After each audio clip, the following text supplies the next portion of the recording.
यामध्ये मी निवेदन. शिक्षक होते, त्यांची पत्नी सुलोचना, म्हातारी शेजारी, तिचा नातू नामू, गावातील सुशिक्षित नागरिक श्रीपतराव, त्यांची पत्नी नातू शामू, काही प्रसंगानुसार आलेले म्हातारे कोतारे आणि असेच खोटे सोडे. मागच्या 2005 वर्षांपासून हागणदारी मुक्त ग्राम अभियान सुरू झाले आहे, म्हणून मी या अभियानाची निवड केली आहे. सर्व शिक्षक कर्मचाऱ्यांना अधिकाऱ्याने प्रेमपत्र देऊन कामाला झुकलेले असते, तेव्हा खेडेगावातील लोकांची मानसिकता, अज्ञान, गरिबी, शिक्षणाचं वाटोळं, शेतकऱ्यांची दैन्यावस्था आणि ज्या खेडेगावात संडास म्हणजे काय हे माहीतच नाही, त्या खेडेगावातील लोकांनी संडास बांधण्या अगोदर आणि नंतर घडणारे काही सत्य तर काही काल्पनिक प्रसंग मी आपल्या समोर या कथेतून मांडण्याचा प्रयत्न करते. गावात सरपंचांच्या अध्यक्षतेखाली सर्व शिक्षक कर्मचाऱ्यांची हागणदारी मुक्त ग्राम करण्यासाठी बैठक होती. सर्व शिक्षक कर्मचाऱ्यांना घरे वाटून दिली जातात. खेडेगावातील लोक सायंकाळी घरी परततात आणि खोटे शिक्षक कुटुंबांच्या नावाच्या त्यांची फुटोळी घेऊन घराबाहेर पडतात. तेव्हा त्यांच्या शेजारची म्हातारी त्यांच्या पत्नीला म्हणते,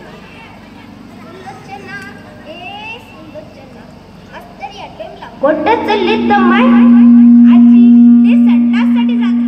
तेवढ्यात आजीचा नातू नामू थंडातला म्हणावं तर गुलू दिन त्या हातात तांब्या बी दितना तमलेल बी दितना. आम्ही माला कल क्रिकेट खेळायला गेल्यावर तिथं पाणी नसलं तवा तवा दोत्यानं तांबा होतो. आता गुलू तिथे टाकतो ना. तेव्हा सुलोचना म्हणते, गप्पा बस, ही छोटी मुलं कधी काय बोलतील असा नेम नाही. तेवढ्यात म्हातारी म्हणते, त्याच तरी काय चुकलं माय, हातात संडासाचं साधन दिसतं ना म्हणून ते म्हणायले. आजी तसं नाही, ते स्वतः संडासाला जात नाही. तेवढ्यात नामू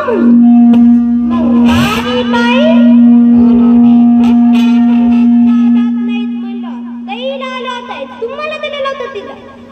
नामू आता मात्र अगदी होते. आजी ते गावातील लोकांना घरीच संडास करा हे सांगायला गेले. माय सुलोचना, आम्ही लहानपणी शाळेत जात होतो तेव्हा आमचे मास्तर म्हणायचे, रस्त्यावर संडासाला न बसता रस्त्याच्या कडेला बसा. आणि आताचे मास्तर म्हणायले घरातच बसा. मग खाल्ल्या ताटात. आजी तसे नाही, घरीच संडास करा म्हणजे अगदी कमी जागेत कमी खर्चात शोषखड्डा करून संडास व त्याचा वापर करा हे सांगायला गेले. असं वय बरं झालं माय, आमचा तर सकाळ साज रस्त्याच्या कडला उठा बशा करता करता जलम गेला. आता हे सुख या सुना नातीला मिळालं तर बरं होईल. खोटे मास्तर त्यांना दिलेल्या यादीतील कुटुंबाच्या सदस्यांना भेटी देतात व माहिती सांगतात. प्रत्येकाने आपापल्या घरी संडास बांधून त्याचा वापर केला तर गावात दुर्गंधी पसरणार नाही, रोगराई पसरणार नाही, गाव स्वच्छ व सुंदर राहील. यापुढेही ज्यांच्याकडे संडास नसेल त्यांना ग्रामपंचायतीचे कोणतेही प्रमाणपत्र मिळणार नाही, 7/12ही मिळणार नाही. तुमच्या मुलांच्या शिक्षणात अडचण येते, तुमच्या मुलाला मुलगी देणारा पाहुणा तुमच्याकडे संडास आहे की नाही हे पाहूनच मुलगी देईल. अशा प्रकारची माहिती सांगत ते श्रीपतरावांकडे जातात. श्रीपतरावांकडे ही त्यांची तिसरी चक्कर असते. श्रीपतराव मास्तरांना पाहिल्याबरोबर थोडं भडकतात आणि म्हणतात, काय हो सर, तुम्हाला काही काम धंदा आहे का नाही? हे चटणीला मीठ नाही की भाकरीला पीठ नाही? मला संडास करा. कशाने संडास करा? हो, महाराष्ट्रात शेकडो शेतकरी आत्महत्या करायला, त्याच्यासाठी उपाययोजना करायचं त्याला सोडून निघाले संडास करायला. आणि काय हो, आम्ही आमची मुलं तुमच्याकडे शिक्षणासाठी पाठवतो, त्यांना शिकवण्यामध्ये डोकं घालायचं त्याला सोडून आणि संडासात डोकं घालताय. हो श्रीपतराव, आम्ही जर काम नाही केलं तर आमचा या महिन्याचा पगार निघणार नाही.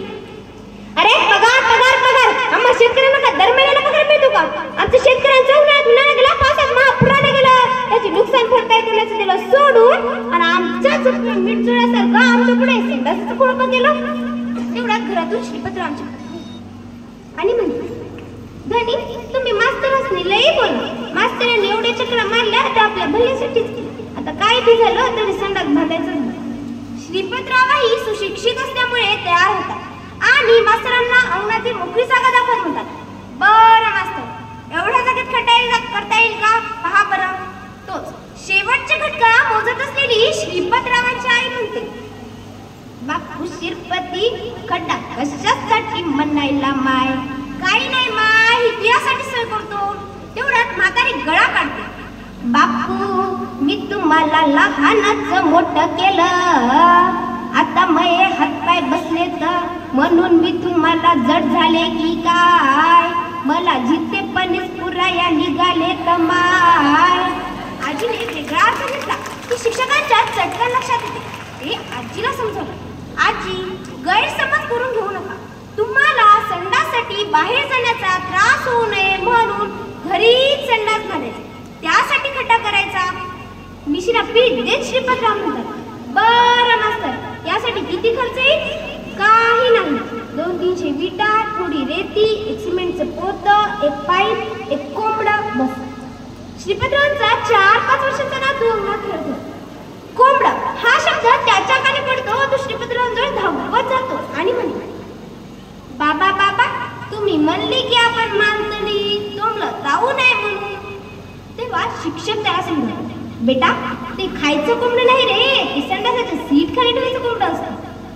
मग गुलू दे, मी थंडात आला बसल्यावर ते मला खालून तुतू तोडण्यावर की.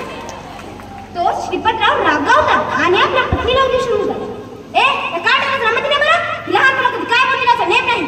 दुसऱ्या दिवशी श्रीपतराव तालुक्याच्या गावी जातात. तेथून संडासाठी लागणारं सर्व साहित्य घेऊन येतात. संडासाचं बांधकाम पूर्ण होतं. नवीन संडास असल्यामुळे वापरण्याची सर्वांनाच उत्सुकता. घरात 3 लहान लेकरं असतात. मला आधी म्हणून भांडण करतात. मनाबाई मोठ्यांच्या समजूत काढतात. एकाला इकडं तोंड करून बसवतात, दुसऱ्याला तिकडं तोंड करून बसवतात.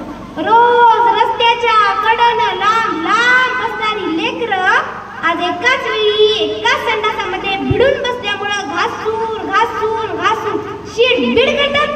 मनाबाई त्यांना रागावतात, मारतात, धुतात, पुसतात आणि स्वतः संडासामध्ये संडासाला जाऊन बसतात. संडासाचा पहिल्या दिवशी आलेला अनुभव एके दिवशी शेजारणीला सांगतात. कमले, काय सांगू तुला, संडासाची पाच नाही, संडास बांधला म्हणून संडास रुकवून देते. संडासात गेली, संडासा बसले तर नुसतं ढरावं लागलं. मामा जवळ ढायचं चापीत बसले होते. लई लाजाट लागले. तसे सुटले, जाण्याचं निमित्त करून शेतात गेले. तिथं मोकळ्या मनानं कुठे काम करत नाही. परी आता सवय झाली तसं काही वाटत नाही. आत्याबाईची मामाजीची सोय झाली. तेव्हा कमली म्हणते, बरं झालं माहिती म्हणलं, मी पण माझ्या मालकाला बोलायला. म्हणून महिलांनो, मुलींनो आणि तरुणींनो, तुम्ही सुद्धा आपापल्या घरी संडास घालायला. आणि पुरुषांनो, तुम्ही भांड्यांच्या आद्या पडवण्याची वेळ देऊ नका. स्वच्छ भारत व सुंदर भारत या कार्यात आपलाही हातभार लागू द्या. आणि तरुणींनो, तुम्ही जोडीदार निवडत असताना त्यांच्याकडे संडास असेल तरच पसंती कळवा. कारण हागणदारी मुक्त ग्राम हा